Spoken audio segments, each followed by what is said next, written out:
नमस्कार, आप देख रहे हैं धाकड़ एक्सक्लूसिव। मैं हूं पद्मजा जोशी। वर्ष 2019 से ही पूरी दुनिया कोरोना महामारी की जकड़ में है।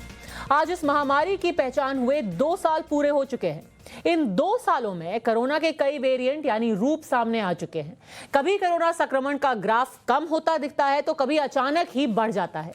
यह सिलसिला लगातार जारी है, लेकिन अब कोरोना का जो वेरिएंट पूरी दुनिया के सामने आया है उसे अब तक का सबसे खतरनाक और तेजी से फैलने वाला वेरिएंट बताया जा रहा है। कोरोना वायरस के इस सबसे डेडली वेरिएंट का नाम है ओमाइक्रॉन, जो सबसे पहले दक्षिण अफ्रीका में सामने आया। उसकी पहचान दक्षिण अफ्रीका में की गई, लेकिन अब इस खतरे का साया पूरी दुनिया पर मंडराने लगा है। क्या है ये ओमाइक्रॉन और क्या असर होगा इसका भारत के ऊपर, देखिए इस रिपोर्ट में।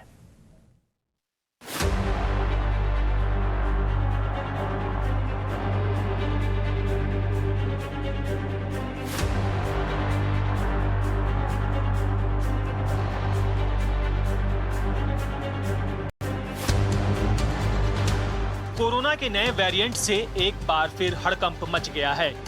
कोरोना के नए वेरिएंट ओमिक्रॉन ने पूरी दुनिया को एक बार फिर डरा दिया है। ओमिक्रॉन वेरिएंट के काले साए से दुनिया में दहशत का माहौल है।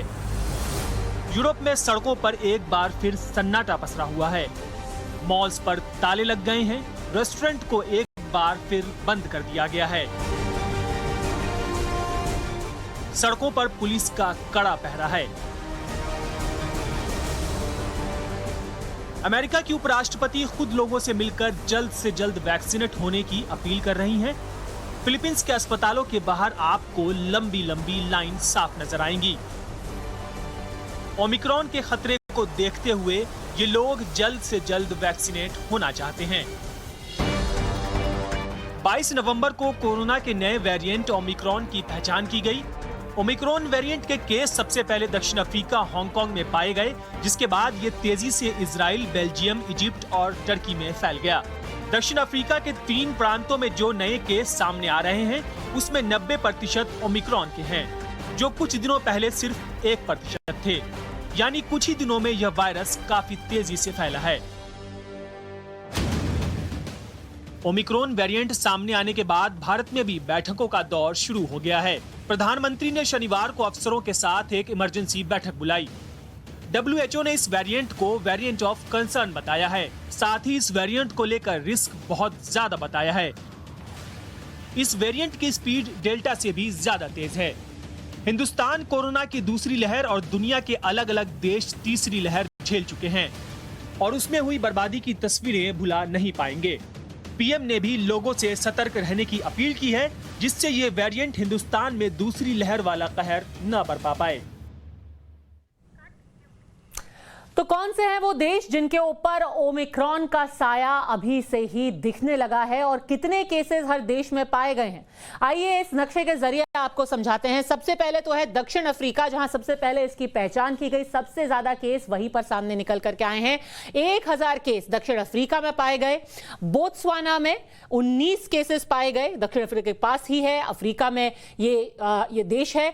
ऑस्ट्रेलिया में फिलहाल 2 केसेस पाए गए हैं। हांगकांग में भी 2 केसेस अभी तक पाए गए हैं। डेनमार्क में 2 केसेस हैं, तो वहीं नीदरलैंड्स में अभी तक 13 केसेस पाए गए हैं। बात करें इजराइल की, अभी तक उन्होंने 1 केस की पुष्टि की है। कनाडा ने 2 केसों की पुष्टि की है। ब्रिटेन में अभी तक 2 केस इस तरीके के पाए गए हैं। बाकी जितने ये देश हैं, जर्मनी, इटली, बेल्जियम, चेक रिपब्लिक, इन सब में 2 या 1 केस ही अभी तक पाया गया है। और सबसे अहम बात यह है कि ये जो अभी तक केसेस अलग अलग देशों में पाए गए हैं, ये वो लोग हैं जो कि दक्षिण अफ्रीका से ही वापस अपने देश लौट करके आए थे या किसी वजह से पर्यटन के लिए या काम के लिए दक्षिण अफ्रीका गए थे। अब आपको बताते हैं कि ये वेरिएंट पता कैसे चला, कैसे लोगों को शक हुआ कि कुछ अलग है, डेल्टा वेरिएंट से कुछ अलग है। दक्षिण अफ्रीका में अचानक से ही केसेस बढ़ने लगे। उसके बाद इस वायरस की जांच कराई गई। रोजाना करीब 200 केसेस दक्षिण अफ्रीका में पाए जाते थे। अचानक से ही इन केसों में उछाल आया।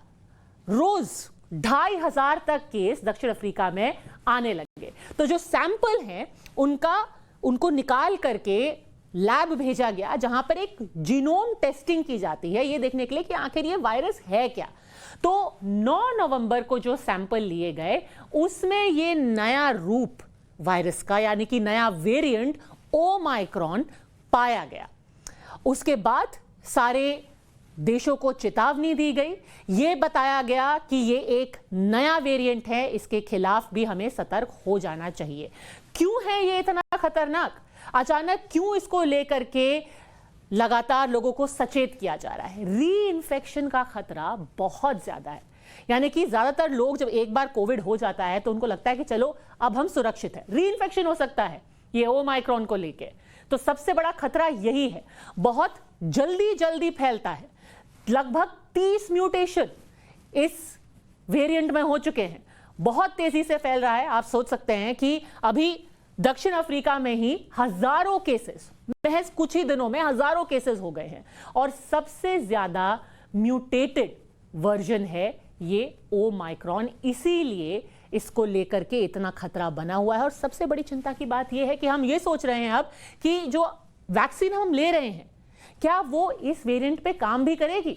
हम तो 2 डोज ले करके घर पे ये बैठ के सोच रहे हैं कि हम अब सुरक्षित हैं, पर क्या ये वैक्सीन इसके खिलाफ जरा सा भी कारगर होगी? क्योंकि ये वेरिएंट डेल्टा वेरिएंट से 6 गुना ज्यादा ताकतवर है और आपके इम्यून सिस्टम को चकमा देने में ये सक्षम है।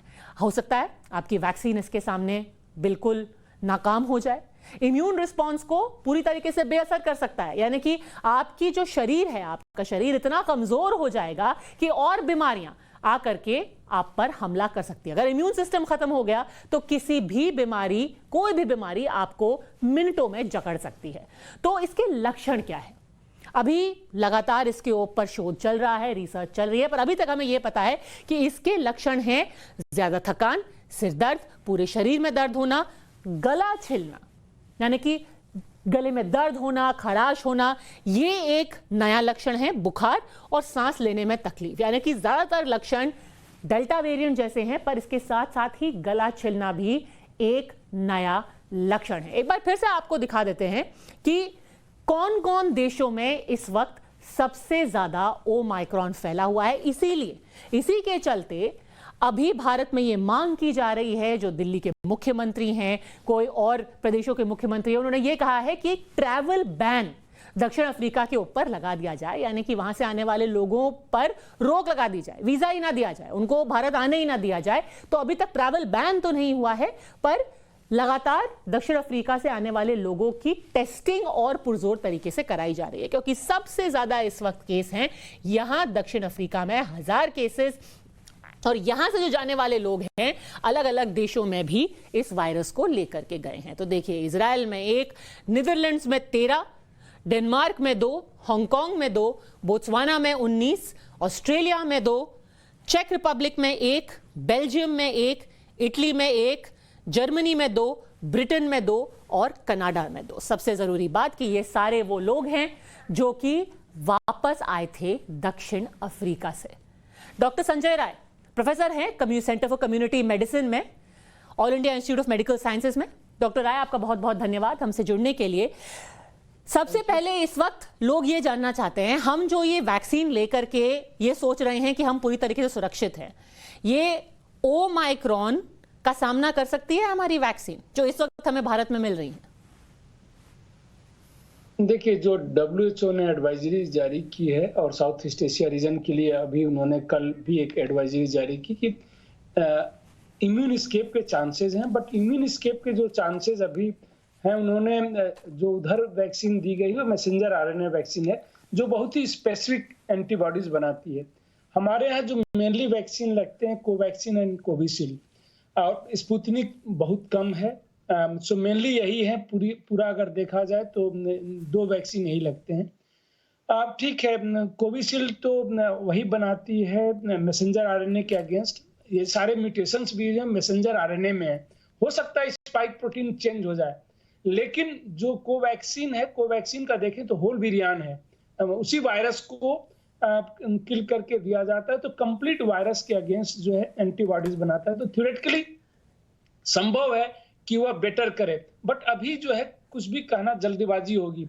इम्यून एस्केप हो रहा है। दूसरा, हमारी कंडीशन जो थोड़ी बाकी कंट्री से अलग है कि सेकेंड वेव में हमारे यहाँ बहुत ही बड़े लेवल पे इन्फेक्शन हुआ जी, और डेल्टा वेरिएंट से हुआ। डेल्टा वेरिएंट का जो है कन्वल्यूशन प्लाज्मा अगर हम देखते हैं तो पूरे पुराने सारे वेरिएंट को न्यूट्रलाइज करने की क्षमता रखता है। उसको देखते हुए लगता है कि शायद इसको भी न्यूट्रलाइज कर ले। तो अगर ऐसा है, डॉक्टर रॉय, आपसे एक और सवाल पूछना चाहती हूँ, क्योंकि इतनी उत्सुकता है लोगों के मन में। बहुत सारे सवाल भी अब जहन में आ रहे हैं, जैसे कि पहले हमें ये सिखाया गया कि कैसे एक बुखार या जुकाम से डेल्टा वेरिएंट का फर्क समझा जाए। अब डेल्टा वेरिएंट और ओमाइक्रॉन का हम फर्क कैसे समझेंगे? अगर बुखार हुआ, खांसी, जुकाम, सांस लेने में तकलीफ, हमें कैसे पता चलेगा कि ये और खतरनाक हो सकता है, ये ओमाइक्रॉन हो सकता है? देखिए, अभी जो रिपोर्ट भी हैं ये नहीं है कि बहुत खतरनाक है। जो अभी तक एविडेंसेस हैं वो ये कहते हैं कि इन्फेक्टिविटी ज्यादा है, मतलब डेल्टा से भी इन्फेक्टिविटी ज्यादा है, बट डेल्टा से ज्यादा खतरनाक है ऐसा एविडेंस अभी नहीं है। अलग अलग तरीके के एविडेंस लोगों ने जनरेट किए हुए हैं, बट ये नहीं है। जहां तक लक्षण की बात है, लक्षण जो है सारे वायरल डिजीज में, इवन इन्फ्लुएंजा से भी जो है ये एक जैसा लगता है। तो रियली सिर्फ लक्षण के बेसिस पे डिफिकल्ट होता है। बट जब इस सीजन में, जिस सीजन में जो वायरस सर्कुलेशन में रहता है, वो उससे मिलते जुलते लक्षण को हम एक डायग्नोसिस बनाते हैं कि मोस्ट प्रोबेबल डायग्नोसिस ये है, सस्पेक्ट करते हैं और उसके बाद उसकी जांच करते हैं। जैसे इस समय कोविड है तो कोविड की जांच करते रहेंगे तब तक, जब तक वो नेगेटिव नहीं हो जाए तब हम मानते हैं कि कोविड ना हो के दूसरा इन्फेक्शन है। अदरवाइज सिम्टम्स जो है ज्यादातर जो है एक ही जैसे हैं। अभी कुछ सिम्टम्स हैं कि उनके सिम्टम्स जो है सोर थ्रोट ज्यादा हो रहा है या कुछ, अभी उनपे जो है इतने कम केसेस पे सिम्टम्स पे कमेंट्स करना मुश्किल होता है, क्योंकि कई बार क्योंकि कुछ चीजें हैं जो कि बड़ी कंफ्यूजिंग लगती है। भैया डॉक्टर रॉय, आप कह रहे हैं कि हाँ ये फैलता ज्यादा है, पर ऐसा नहीं है कि ज्यादा खतरनाक है। आज जो है वर्ल्ड हेल्थ ऑर्गेनाइजेशन ने कहा है Omicron risk very high, severe consequences. तो क्या है वो कॉन्सिक्वेंसेस जिनकी बात वर्ल्ड हेल्थ ऑर्गेनाइजेशन कर रहा है? वो मैंने डॉक्यूमेंट देखा है, कल की डेट में इन्होंने रिलीज किया हुआ है इस डॉक्यूमेंट को। ये जो है कि रिस्क उनमें दो, जो शुरू में उन्होंने दिया हुआ है, 2 पॉइंट दिया हुआ है कि एक तो इन्फेक्टिविटी ज्यादा है, दूसरा इम्यून एस्केप के लिए चांसेस हैं। ये नहीं है कि है, इम्यून एस्केप के चांसेस हैं। तो अगर इम्यून एस्केप होगा तो कंसिक्वेंस बहुत ही बड़ा हो सकता है, और स्पेशली अगर नेचुरल इन्फेक्शन से भी होने लगा तो हमारे जैसी कंट्री में जहां पे एक ज्यादा हिस्से को हम मान के चल रहे थे कि वो प्रोटेक्टेड है बिकॉज ऑफ नेचुरल इम्यूनिटी, जैसे दिल्ली में जो केसेस अचानक कम हुए थे या देश के ज्यादातर हिस्सों में mainly because of natural infection हुए थे। वैक्सीनेशन भी अब हमारा अच्छा खासा हो चुका है, तो दोनों को मिला जुला के हम काफी कंफर्टेबल पोजीशन में थे। लेकिन अगर इम्यून एस्केप हुआ तो रियली कोई भी डिवास्टेटिंग हो सकता है, स्पेशली अगर नेचुरल इन्फेक्शन के अगेंस्ट हुआ, क्योंकि जो भी ग्लोबल एविडेंस है कि नेचुरल इन्फेक्शन जो भी रिकवर्ड लोग हैं वो बेटर प्रोटेक्टेड हैं, बेस्ट प्रोटेक्टेड हैं, हम ये कह सकते हैं, बेटर क्या बेस्ट प्रोटेक्टेड है। अब उसके बाद जो है वैक्सीनेशन वाले हैं तो और अनवैक्सीनेटेड सबसे ज्यादा रिस्क पे रहते हैं। तो जो दूसरी वेव थी उसके बाद ये बताया गया था, कई जो डॉक्टर्स हैं और जो हमारा एंटागी है उन्होंने कहा था कि जो अगली वेव आएगी, अगर वो आई तो उसमें बच्चे और जो बुजुर्ग हैं उनको सबसे ज्यादा खतरा हो सकता है। क्या ये ओमाइक्रॉन बच्चों और बुजुर्गों के लिए ज्यादा खतरनाक है डेल्टा के मुकाबले? पहली बात की एंटैगी ने नहीं कहा था, ये कुछ लोगों ने किया था, जिसको हम लोगों ने क्लैरिफाई कर दिया था कि ऐसा कोई साइंटिफिक एविडेंस नहीं है, उसका कोई साइंटिफिक बेसिस नहीं था। उसी समय अगर आपको याद होगा तो ऑलमोस्ट हर जगह हम लोगों ने कहा था कि साइंटिफिक बेसिस ये कि बच्चों को भी उतना ही इन्फेक्शन हो गया है। क्योंकि बच्चों में इतनी माइल्ड इन्फेक्शन होता है, इसलिए एक हमारा हमने मान लिया था कि बच्चों इन्फेक्ट नहीं हुए इसलिए इन्फेक्ट होंगे। जो भी सीरो सर्वे हुए उससे ये पता चला कि जी नहीं, बच्चे भी उतने ही इन्फेक्ट हुए हैं जितने बड़े हैं। दिल्ली का सीरो सर्वे देख लीजिए, 90% बच्चों में सीरो पॉजिटिविटी है। तो इसलिए सिर्फ ये कहना कि बच्चे इन्फेक्ट होंगे इसका कोई साइंटिफिक बेसिस नहीं था। पर अभी तक कुछ ऐसे उदाहरण सामने आए हैं कहीं भी दुनिया में कि बच्चे इससे इन्फेक्ट हुए हैं या बच्चों पर क्या असर हुआ है? देखिए, अभी केसेस ही कितने हुए हैं, आपने देखा साउथ अफ्रीका छोड़ दिया है तो बाकी कंट्रीज में एक दो केसेस हुए हैं। उस बेसिस पे कोई कंक्लूजन नहीं निकाला जा सकता, ये बहुत ही जल्दी होगा। हमें थोड़ा सा इंतजार करना चाहिए, एविडेंसेस जनरेट हो रहे हैं। अभी तक ये एविडेंसेस नहीं आए कि जो ऑलरेडी पहले से इन्फेक्टेड थे, जो रिकवर्ड हो चुके हैं, उनमें होने के बाद सीवियरिटी क्या है, पहली बात तो रीइंफेक्शन के चांस कितने हैं, सीवियरिटी होने के चांस कितने हैं। जी, जैसे अभी जो लोग डेल्टा से रिकवर हुए हैं उनका मैंने जैसे बताया कि एंटीबॉडीज लेवल इतना अच्छा है कि पुराने सारे, अगर लैब में हम देखते हैं तो पुराने सारे वायरस को जो है न्यूट्रलाइज कर देता है। इसको भी न्यूट्रलाइज कर पा रहा है कि नहीं, ये सब अभी देखने की जरूरत है। तो अभी 2 हफ्ते के आसपास का समय लगेगा जिसमें पूरी तरीके से पिक्चर क्लियर हो जाएगा। जी, आखिर में मैं आपसे पूछना चाहती हूँ कि अभी तक जो लक्षण दिखाई दे रहे हैं या जो ओमाइक्रॉन का असर दिखाई दे रहा है उसमें कुछ ऐसे लक्षण भी हैं जैसे ऑक्सीजन की ज्यादा जरूरत पड़ती है, क्योंकि ये पहली वेव और दूसरी वेव में फर्क ये था कि जो ऑक्सीजन की जरूरत थी दूसरी वेव में कहीं गुना बढ़ गई। ओमाइक्रॉन दूसरी वेव के मुकाबले कहां है? देखिए, अभी मैंने कहा नहीं कितने कम केसेस पे, बट दूसरी वेव में जरूरत इसलिए भी ज्यादा बढ़ गई क्योंकि आप देखिए तो पर डे हिंदुस्तान में 4 लाख केस मई के फर्स्ट वीक में पर डे 4 लाख के आसपास केसेस आने शुरू हो गए थे, जो कि उसके पहले फर्स्ट वेव में जो मैक्सिमम केसेस सितंबर 2020 में गया था वो करीब 1 लाख के आसपास गया था, 98,000 केसेस पर डे के आसपास। तो अचानक केसेस बढ़ जाना, तो इवन उतनी भी अगर ऑक्सीजन की जरूरत है परसेंटेज में मैं बात करूं, और लगभग थोड़ा सा इंक्रीज हुआ था, बहुत ज्यादा नहीं हुआ था, बट केसेस चूंकि इतने ज्यादा बढ़ गए थे, इतनी ज्यादा जरूरत हमें महसूस हो गई थी केसेस के कारण से, इसलिए जो है ऑक्सीजन की सडन कमी हो गई और कोई भी देश नहीं संभाल पाया। जहां जहां डेल्टा वेरिएंट गया, क्योंकि इतना ज्यादा इन्फेक्शियस था कि सडन जो है पीक हुआ इसका, चाहे आप किसी भी कंट्री का ले लीजिए, जहां जहां डेल्टा पहुंचा है। अभी सिंगापुर की कुछ दिन पहले ही हाल थी, यूएस में जिन जिन स्टेट्स में डेल्टा पहुंचा, इस समय दुनिया में almost more than 99% delta variant है। पूरा यूके में डेल्टा वेरिएंट है, यूएस में डेल्टा वेरिएंट है, ऑलमोस्ट यूएस में तो 100% डेल्टा वेरिएंट है, यूके में तो 99% के आसपास है, 1% में बाकी वेरिएंट है।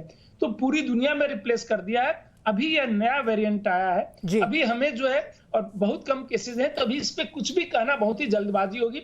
जो भी एविडेंस है उस बेसिस पे डब्ल्यूएचओ ने जरूर कहा है कि जो इनिशियल एविडेंसेस हैं उस पे इसकी इफेक्टिविटी डेल्टा से भी ज्यादा लगती है, और अगर डेल्टा से ज्यादा है प्लस इम्यून एस्केप हुआ, क्योंकि जो हांगकांग के दोनों थे तो दोनों ही फुल्ली वैक्सीनेटेड थे। बिल्कुल, और जिस वायरस पर अभी इतने ही केसेस है, इसमें और रिसर्च की और शोध की, इसको और देखने की जरूरत है।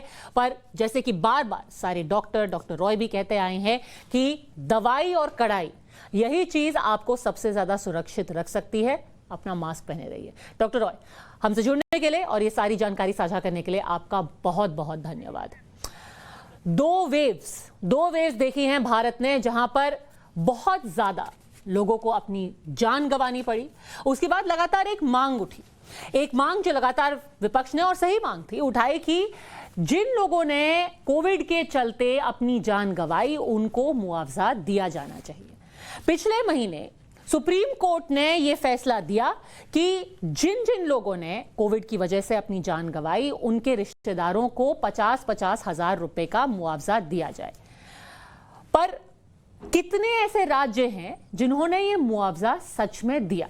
रविवार को केंद्र सरकार ने सुप्रीम कोर्ट में एक हलफनामा दाखिल किया और उस हलफनामे में केंद्र सरकार ने सुप्रीम कोर्ट को बताया कि कुछ राज्यों ने कोविड-19 से मरने वाले लोगों को मुआवजा दिया ही नहीं।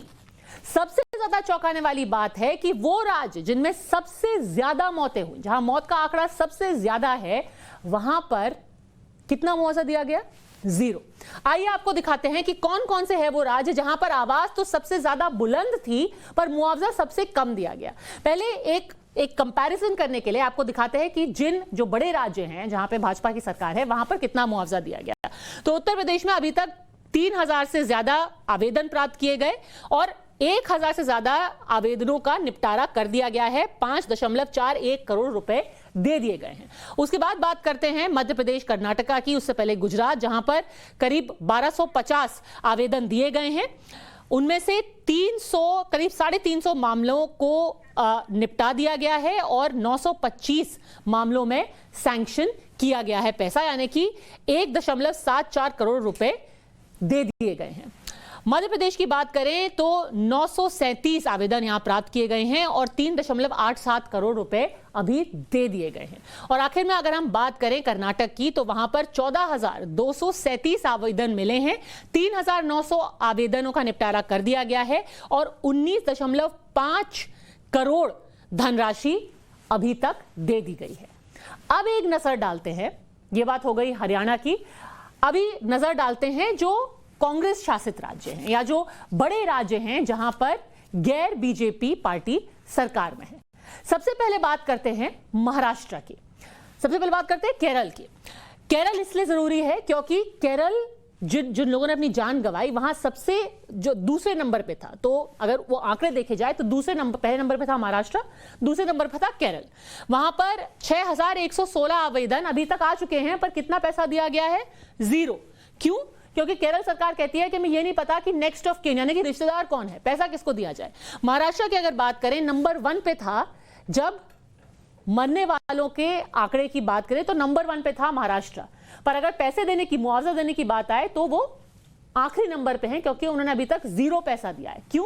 क्योंकि अभी तक उन्होंने आवेदन मंगाए ही नहीं है। ऑनलाइन जो आवेदन की पूरी प्रक्रिया है वो भी शुरू ही नहीं की गई है। मुआवजे की घोषणा कर दी गई पर आवेदन नहीं मंगाए गए। पंजाब 0, 1,818 आवेदन आ चुके हैं अभी तक, पर एक भी परिवार को पैसा नहीं दिया गया है। यही हाल राजस्थान का भी है, 329 वहां पर आवेदन प्राप्त हैं और एक भी परिवार को एक नया पैसे की राशि नहीं दी गई है। छत्तीसगढ़ में 9,934 आवेदन प्राप्त हैं, पर राज्य सरकार ने, जब केंद्र सरकार ने जानकारी मांगी तो उन्होंने कोई जानकारी ही नहीं दी है। उनका कहना है कि जो पूरी प्रक्रिया है वो शुरू कर दी गई है। इसीलिए सवाल ये उठता है कि जब हक की आपने मांग की थी और आखिर में जब आदेश आ गया है तो अब इस तरीके की ढिलाई क्यों? जिन लोगों ने अपने घर वालों को खोया उनको 50,000 रुपए देने का आदेश 1 महीने पहले आ चुका है, तो फिर सारी सरकारें सो क्यों रही हैं? शायना एनसी प्रवक्ताएं बीजेपी के हमारे साथ जुड़ गई हैं। विवेक श्रीवास्तव कम्युनिस्ट नेता हैं, केरला में इनकी सरकार है, और किशोर तिवारी नेता है शिवसेना के। ये बताइए किशोर तिवारी जी कि सबसे ज्यादा मौतें थी महाराष्ट्र में, 1 महीने का वक्त हो गया, एक भी पैसा क्यों नहीं दिया गया? हाँ, पदमजा जी, मैं एक आपको कबूल करता हूं कि 4 अक्टूबर को आदेश आया और 8 अक्टूबर को हमारी पहली मीटिंग हुई। अभी 4-5 मीटिंग होने के बाद पिछले इसमें हमने डीपीटी प्रिंसिपल पर 1,40,000 लोगों को जो के परिवारजनों को मदद देने के लिए एक ऑनलाइन प्रक्रिया शुरू की है और इस ऑनलाइन प्रक्रिया से डायरेक्ट उनके खाते में पैसे जमा हो जाएंगे। मैं एक बात से आपके सरोकार रखता हूं कि अभी वो उसका जो ऐप है उसको लॉन्च करके 2 ही 3 हुए हैं और जब सुप्रीम कोर्ट में जब हलफनामा देने की बात आई उस वक्त तक हमने हमारे फॉर्मेलिटीज कंप्लीट हो गई थी। इसी प्रकार तो सर इतना वक्त क्यों लग रहा है? पूरे साल आप बोलते रहे कि ढिलाई हो रही है, ढिलाई हो रही है, हक नहीं मिल रहा, मुआवजा मिलना चाहिए। अब जब आपका खुद काम करने का मौका आया तब आप कह रहे हैं कि हम ऐप इनॉग्रेट करने वाले थे। किस बात का इंतजार कर रहे थे? लाल फीता काटने का?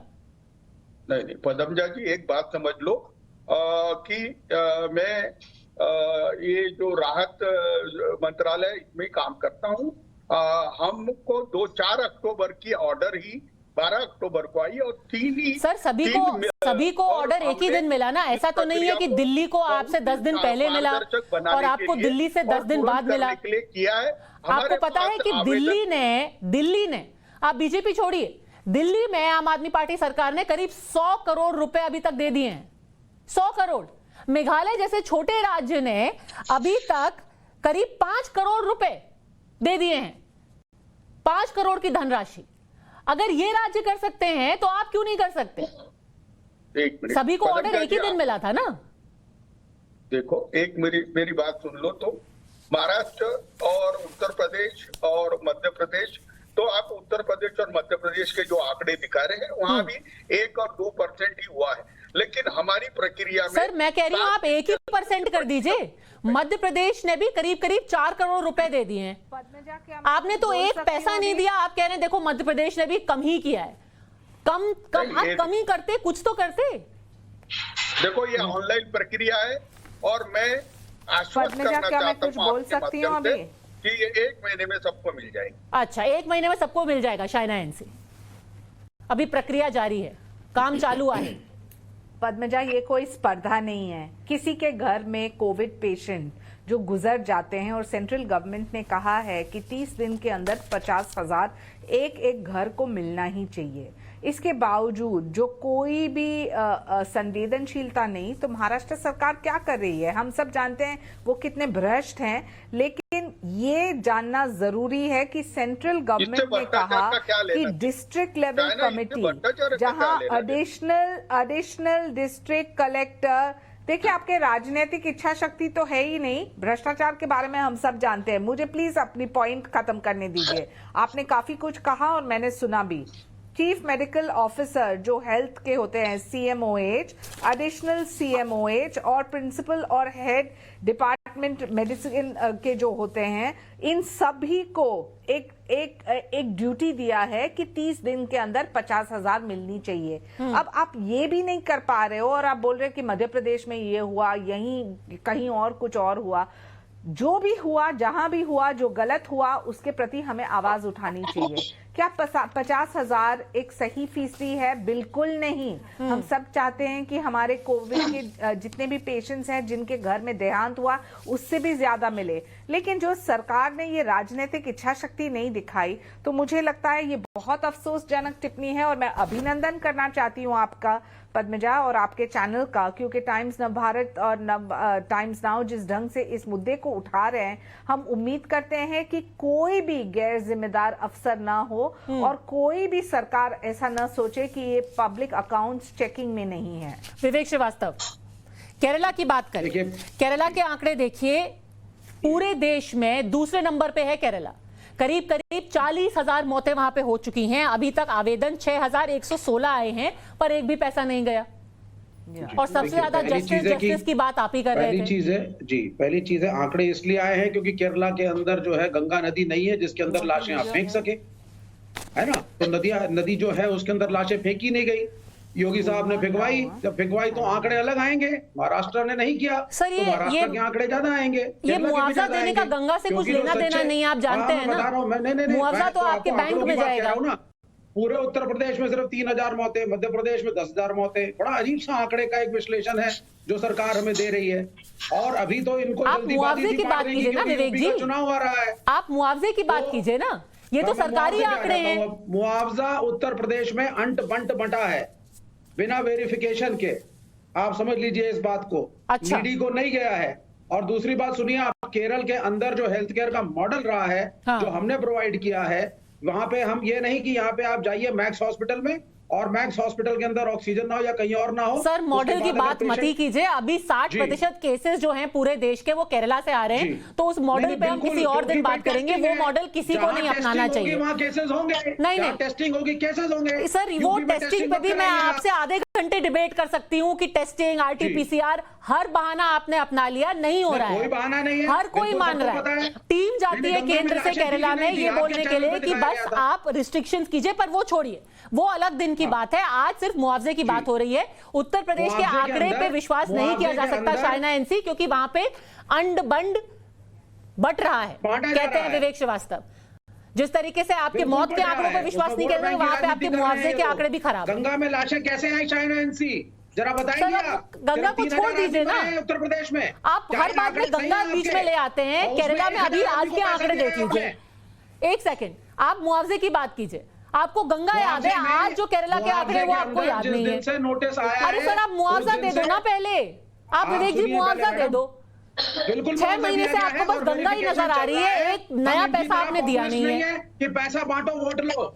चलिए, योगी साहब करना चाहते हैं, किसी को भी दे रहे हैं पैसा, तो आपके आंकड़े विश्वास करने लायक नहीं है। आपके जो राज्य हैं शाइना एनसी, बिल्कुल झूठे आंकड़े उत्तर प्रदेश के। चलिए, हर आंकड़ा झूठा है। दिल्ली के भी आंकड़े झूठे हैं। आदत सबसे ज्यादा मुआवजा दिल्ली ने दिया है। बताइए, आप बीजेपी को झूठ बोल दीजिए। चलिए, अरविंद केजरीवाल तो आपके दोस्त हैं, उन्हीं के हिसाब से बांट दीजिए। मेट्रोपॉलिटन सिटी का डेटा कलेक्शन ज्यादा आसान होता है।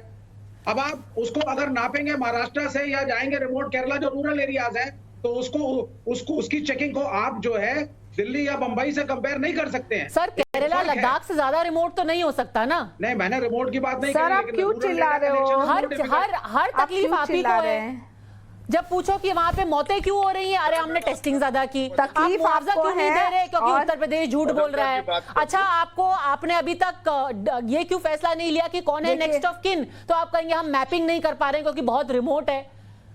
हर किसी की जिंदगी आसान है, सारी विपदाएं जो है केरला पे ही टूटी पड़ी है। के बाद देंगे, ये तो बांटना चाहते हैं सिर्फ। अच्छा, शाइना एनसी में पैसा बांट करके शाइना एनसी सीधे पेपर वर्क चेक कर रहे हैं, नहीं कर रहे हैं योगी साहब। चलिए, आपने अभी तक कोई ऐसा सबूत नहीं दिया है, पर आप कह रहे हैं कि हर जगह पे गलत तरीके से बट रहा है पैसा। शाइना एनसी आपके चैनल पे गंगा में लाशें दिखाई गई थी। अरे सर, गंगा पे आ गए आप। आपके शो में इनके यहाँ मैं पूछूंगी आपका नाम क्या है, आप कह रहे हैं गंगा।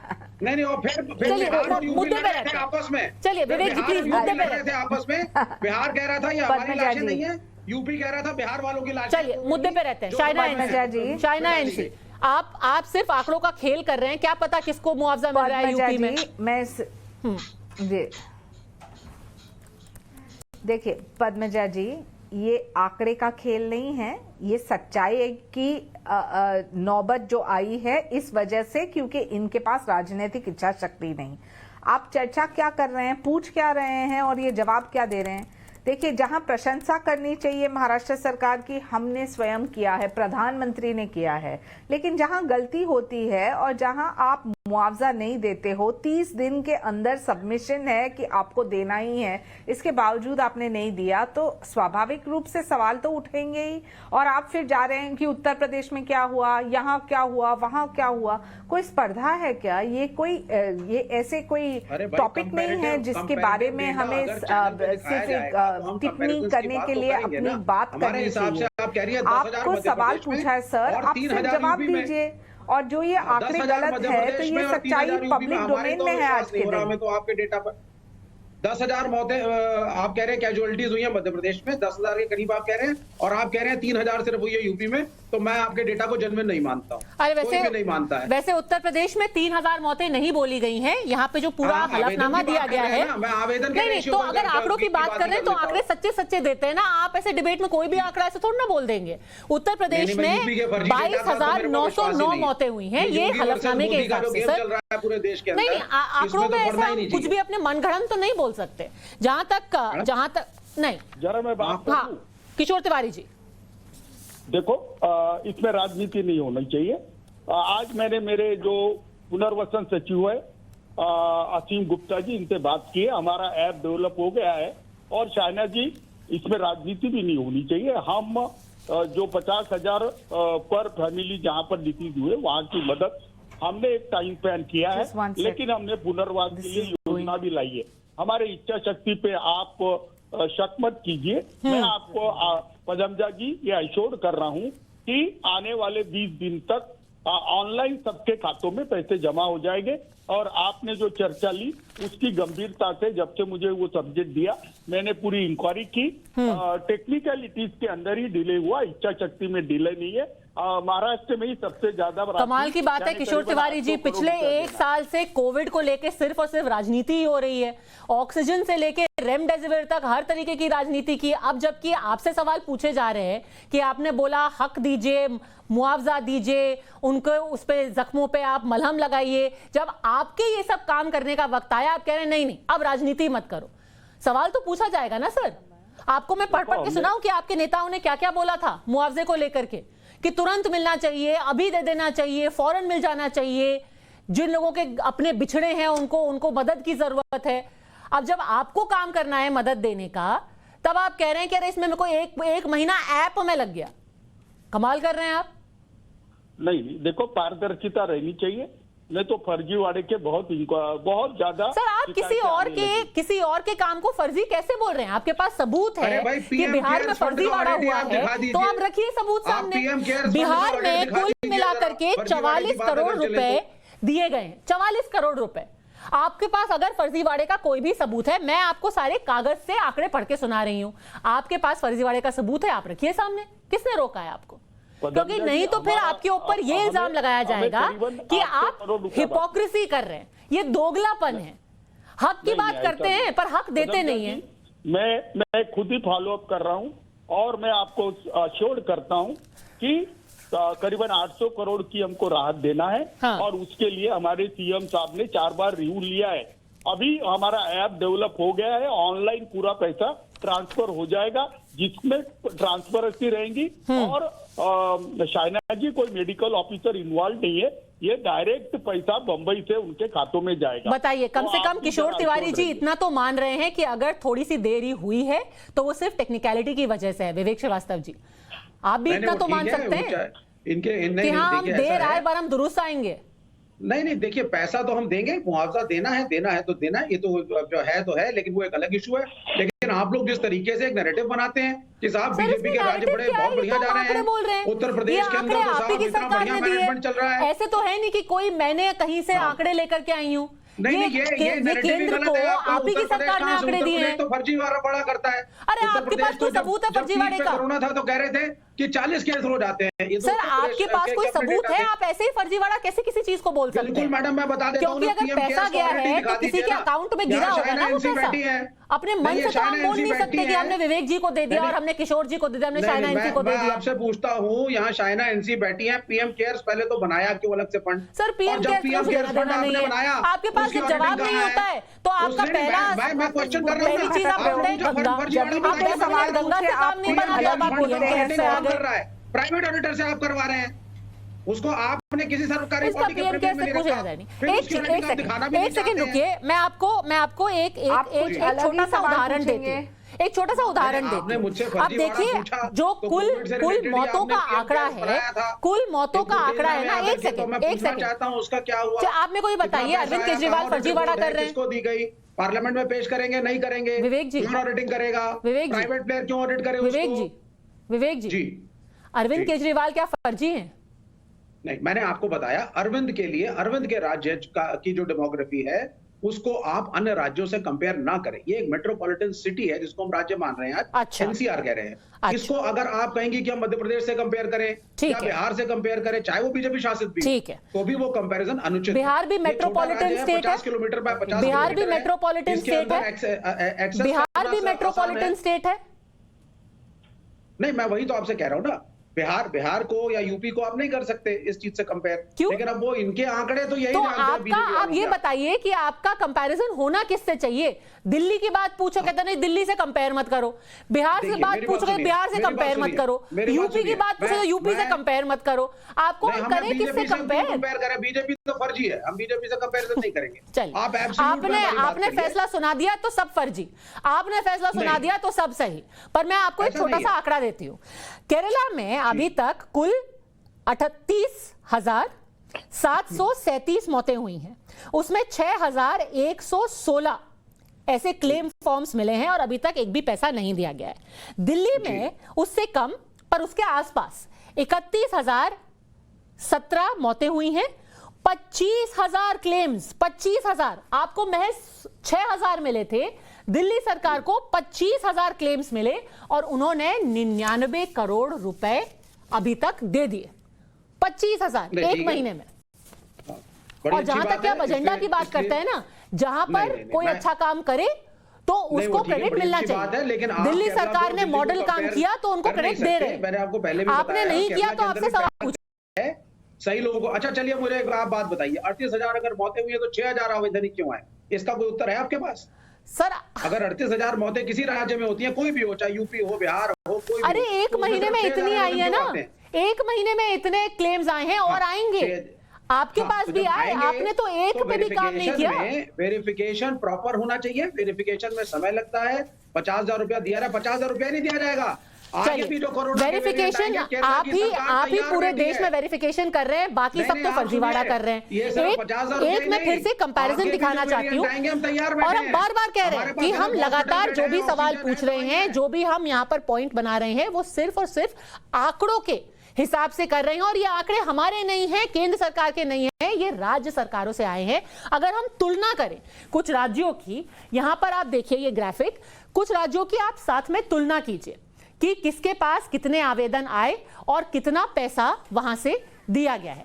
तो कुल मिलाकर के अगर हम देखें, जो बड़े राज्य हैं उत्तर प्रदेश, महाराष्ट्र, बिहार, पंजाब, या फिर एक तरफ और कुछ ऐसे भी राज्य हैं। उड़ीसा ने भी अच्छा काम किया है, मेघालय ने अच्छा काम किया है, पूर्वोत्तर में सबसे ज्यादा पैसे मेघालय ने दिए हैं। तो बीजेपी शासित जो राज्य हैं, यहां पे देखिए, उत्तर प्रदेश में 3071 आवेदन मिले, 1000 से ज्यादा का निपटारा हो चुका है। महाराष्ट्र में अभी तक एप्लीकेशन ही नहीं खोला गया है, यानी कि एक भी पैसा नहीं दिया गया है और 1.74 करोड़ रुपए यहां पर दे दिए गए हैं। ये दोनों बड़े राज्य हैं। अगर वेरिफिकेशन की बात की जा रही है तो दोनों में मुश्किलें आएंगी, दोनों में इतना ही काम करना पड़ेगा कि आप अपना ऐप बनाइए या फिर आप वहां से आवेदन मंगवाइए, पर काम की शैली में यह फर्क साफ दिखाई दे रहा है। तो दो राज्यों का आप यहां पर कंपैरिजन देख लीजिए। गुजरात में करीब करीब 2 करोड़ रुपए दे दिए गए हैं, केरल में वहीं पर एक भी पैसा नहीं दिया गया है। अंत में आपसे पूछना चाहती हूं मैं शाइना एनसी कि आप सबसे सवाल पूछिए, पर एक सवाल आपसे भी है, क्योंकि आपके जो शासित राज्य हैं उसमें हरियाणा और असम ने भी कोई जानकारी नहीं दी है अदालत को। वहां पर भी काम दुरुस्त करना पड़ेगा। विवेक श्रीवास्तव, कम से कम किशोर तिवारी बता रहे हैं कि 1 महीने के अंदर सारा पैसा चला जाएगा। आप भी यहां पर ये बोल सकते हैं कि 1 महीने के अंदर काम खत्म हो जाएगा? भाई सबको पैसा मिलेगा, हमने कह दिया। हो सकता है 1 महीने के पहले क्या 10 दिन में दे दे, वो एक अलग इशू है। और मैं ये भी आपको आश्वस्त करूंगा, आप बड़े चैनल की बड़ी एंकर हैं, कि केरल की सरकार आने वाली भी किसी महामारी के लिए हॉस्पिटल बेड, ऑक्सीजन और दवाइयों के साथ तैयार बैठी है।